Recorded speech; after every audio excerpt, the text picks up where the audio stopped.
নবীজি জুমার নামাজের খুতবা দেওয়ার সময় সেই সময় মদিনার অবস্থা এতটাই নাজুক ছিল, মানুষের কারো ঘরে কোনো খাবার ছিল না। দুর্ভিক্ষের কারণে মানুষগুলো প্রায় পাগল পারা হয়ে গেছিল। নবীজি খুতবা দিচ্ছেন, মসজিদ ভর্তি মানুষ মুসলমান। এমন সময় একটা হইচই শুরু হলো। কি হইচই?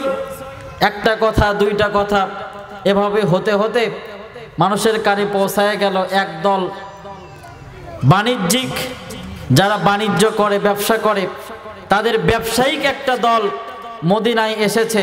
তারা খাবার বিতরণ করতেছে।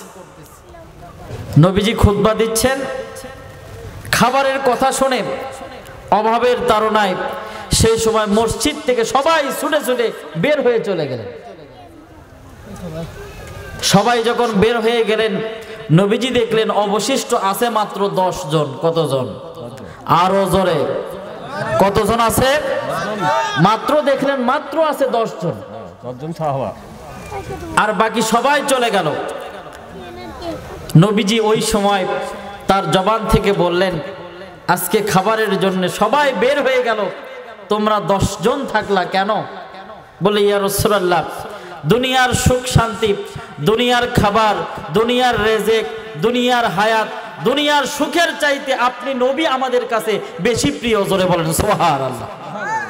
ও নবী, আপনাকে ভালোবাসার কারণে আমরা উঠে যেতে পারিনি। আপনাকে ভালোবেসে, আল্লাহকে ভালোবেসে আপনার কথা শোনার জন্যই মসজিদে বসে আছি। নবীজি বললেন, তোমাদের জন্য সুসংবাদ, তোমরা এই 10 জন আল্লাহর জান্নাতি। জোরে কোন সুবহানাল্লাহ। এজন্য